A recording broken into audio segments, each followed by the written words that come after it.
Israeli Prime Minister Benjamin Netanyahu has promised many surprises in the next phase of the war. But beneath the roar of airstrikes, Iran has been preparing its answer.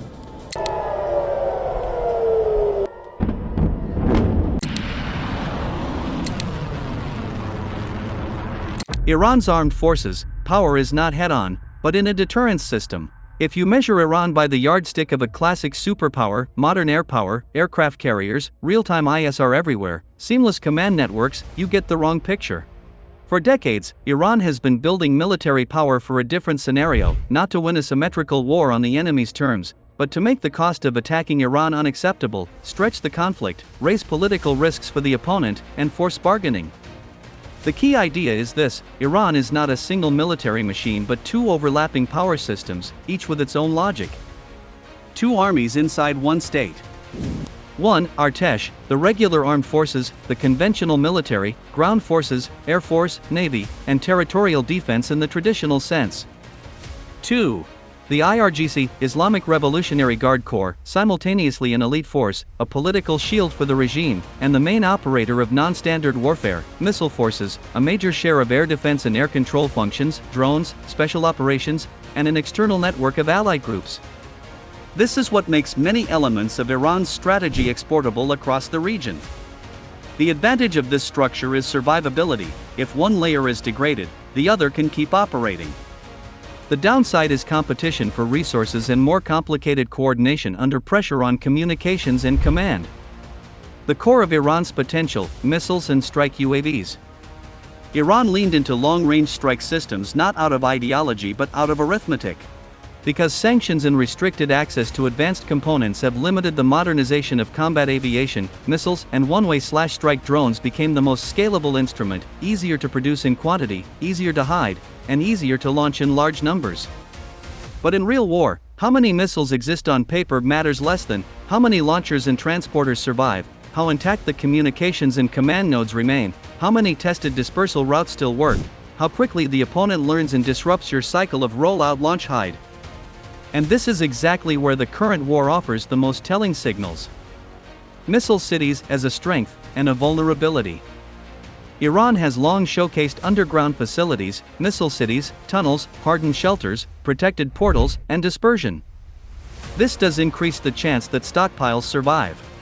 Yet against a high-tech opponent, the underground concept has a downside: entrances or exits, supporting infrastructure, and habitual deployment patterns become progressively knowable, and an attacker starts striking the bottlenecks. The most dangerous approach for Iran is not necessarily blowing up everything inside, but disabling the ability to launch repeatedly, hitting portals, support equipment, logistics nodes near tunnel systems, and catching launchers during the short window when they must emerge. Recent analyses describe this dynamic as a key reason launch intensity can drop sharply when a sustained campaign targets these choke points. Independent conflict updates also note that Iran has been leaning more heavily on drones while ballistic launches decline, a pattern consistent with damage to the infrastructure and processes that enable sustained ballistic fire. Why drones rise while ballistic fire declines? Drones, especially one-way strike UAVs, offer Iran three advantages. 1. Mass. They can be produced and launched in larger numbers. 2. Cost exchange pressure. Defenders may be forced to spend expensive interceptors on relatively cheaper threats. 3. Routing flexibility, more possible flight paths and profiles. However, drones generally deliver less single-shot effect than ballistic missiles, and they are often more sensitive to air defense and electronic warfare. So a rising drone share frequently means Iran is trying to keep pressure on while the ability to sustain ballistic launches is weakening, or that Iran is conserving higher value missiles for a politically decisive moment. Iran's air defenses, layered in concept, but a fragile network under systematic pressure. On paper and in public demonstrations, Iran's air defense looks layered: long/medium/short range systems, many radars, and attempts to integrate imported technology with domestic systems. This is logical. If you are weaker in combat aviation, you strengthen air defense to raise the cost of air attack. But modern war tests not the name of the system, but the network, integration into a unified command architecture. Resilience of communications and radar nodes against EW and disruption. Speed of decision-making. Crew training, mobility, and alternate positions. Redundancy in command when primary nodes are hit. Recent analyses have explicitly questioned why Iran's air defense network performed poorly at key moments, emphasizing integration and network vulnerabilities rather than the brand names of individual systems. This does not mean Iran has no air defense. It means something more specific: under-sustained, high-end pressure targeting radars, command nodes, and links. Even competent systems can become isolated fragments, and fragments protect less effectively than an integrated network. Some sources also allege severe losses of high-end systems in earlier phases and highlight performance limits of domestic solutions, though details can vary in reliability and should be treated cautiously. The Air Force, Iran's weak point in a classic war. This is one of the main conventional constraints. Sanctions, maintenance limits, platform aging, and restricted access to modern avionics and sensors have steadily reduced Iran's ability to refresh its fighter fleet. The consequence is straightforward: if the conflict remains a long-range exchange, missiles/UAVs and dispersed strikes, Iran can still impose risk. But if an opponent achieves air initiative and systematically degrades air defense and command, Iran has limited ability to offset that with combat aviation. Public U.S. statements describe expanding freedom to conduct precise strikes and degrade key military infrastructure. Ground forces, large manpower, but not built for armored breakthrough wars. Iran's land forces include significant manpower and mobilization depth, operational experience through IRGC deployments and advisory roles in regional conflicts, a diverse equipment base with substantial modernization of older platforms. But the 15-minute truth is this: Iran is not aiming to win a conventional ground war against a technologically superior opponent. Its logic is to make the price of attack unacceptable and to win with time, politics, and attrition. The maritime domain, Hormuz, and the logic of asymmetry. At sea, Iran has long emphasized asymmetric tools: fast attack craft, naval mines, coastal anti-ship missiles, small submarines, and swarm tactics. This approach is particularly potent at choke points like the Strait of Hormuz, where even limited disruptions can have outsized economic and political effects. Iran also demonstrates some farther-reach naval activity, but the core power remains regional pressure on trade routes and infrastructure, not a symmetrical contest with major blue water navies. However, the current war shifts the frame. If a coalition systematically targets coastal missile infrastructure and enabling nodes, Iran's ability to sustain maritime pressure may erode. Reuters has reported Israeli claims that Iran's ability to disrupt shipping would diminish within days as key capabilities are degraded, a participant's statement, but one that signals targeting priorities. The layer many miss: industry, stockpiles, and resilience under strikes.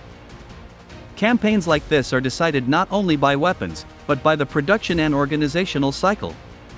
Iran's strengths include a substantial domestic defense industrial base in certain areas, especially drones and missiles. Long experience adapting under restrictions. Dispersion, concealment, and hardened infrastructure. But constraints remain. Bottlenecks in advanced electronics, sensors, engines, and precision components. Vulnerability of logistics and energy nodes to accurate strikes. The critical role of communications and command networks. Recent reporting and assessments emphasize damage to missile-related infrastructure and enabling facilities. These strikes often matter less for the raw number of weapons and more for the ability to turn stored inventory into sustained launch tempo. What the current war already indicates about Iran's real potential. Based on public reporting, open source assessments, and observable dynamics, several points can be stated carefully. 1. Launch tempo is a key survivability indicator. Claims of sharp drops in ballistic launch rates in the early days suggest the campaign is hitting the mechanics of firing, not only stockpiles. 2. A shift toward drones looks adaptive. Drones are easier to field in volume when parts of ballistic launch infrastructure are degraded, and they can sustain pressure by continuously testing air defenses. 3. Targeting appears systematic, not merely symbolic strikes, but repeated focus on enabling infrastructure for launches, air defense, command, and production. 4. Air initiative, even local, is decisive. Once an attacker can repeatedly strike radars, command nodes, and launch enablers, defense costs tend to rise faster than attack costs. Iran's power map: where it is dangerous, and where it is vulnerable. Where Iran is genuinely dangerous. 1. Mass long-range strikes, missiles plus UAVs. Even strong air defenses can be saturated or occasionally penetrated. The defender must remain perfect every time. 2. Regional escalation through external networks. Expanding the geography of pressure can occur via multiple nodes and crises, not only direct Iranian action. 3. Maritime economic pressure. Even partial disruption threats can move prices, insurance rates, and political decision-making. 4. Survivability through dispersion. Iran has designed many assets to endure strikes. Partial destruction does not always mean immediate collapse. Where Iran is vulnerable. Network fragility of IADS/command. Losing nodes can fragment air defense into less effective pieces. Bottlenecks of underground launch architecture. Portal and logistics targeting can reduce launch tempo faster than stockpile depletion. Limited ability to fight a symmetrical air war. This keeps Iran reliant on standoff pressure, and that pressure weakens if enabling infrastructure is systematically degraded. What to expect next? Realistic trajectories, without fantasy. 1. The progressive degradation trajectory. The most likely line is continued systematic pressure on launch infrastructure, air defenses, command nodes, and production. Iran attempts to sustain threat levels via drones, periodic missile salvos, and political/regional levers. Public estimates already describe declining Iranian launch tempo, for example, from claims of around 100 per day down to around 20, consistent with an enabling infrastructure degradation model. 2. The geographic spillover trajectory. If parties conclude that they are losing without expanding pressure, the conflict can spread through incidents, retaliation, and escalation across neighboring spaces. This is dangerous because it becomes harder to stop and begins following its own logic. Akel describes the escalation as multi-node rather than a single front. 3. The freeze via bargaining trajectory. When escalation costs become too high, energy markets, logistics, domestic stability, international pressure, parties may shift toward limited strikes and negotiation frameworks. This typically happens when at least one side sees diminishing returns and rising costs. How to read Iran war news correctly? Simple indicators. To understand who is truly losing capability, focus not on loud claims but on 4 observable signals. 1. Iran's ballistic launch tempo, especially if it continues to fall over weeks, a marker for launcher and cycle survivability. 2. The degree of shift toward drones, often a sign that heavier options are constrained. 3. Strikes on portals, C2 nodes, radars, and columns, attacks on the ability to fight tomorrow, not just today. 4. Shipping risk and insurance signals. If pressure on maritime traffic declines, either capability is eroding or political willingness is shifting. The bottom line. Iran's military potential is a deterrence and sustained pressure system, not a symmetrical superpower force. Its strengths are mass long-range strike, missiles/UAVs, geography, asymmetric maritime leverage, and the ability to stretch conflict and raise political costs. But the current war highlights a critical vulnerability. Under systematic, high-technology pressure aimed at launch infrastructure, command nodes, and air defense networks, Iran's operational tempo can fall quickly, and tempo, not declared stockpiles, becomes the real measure of combat power.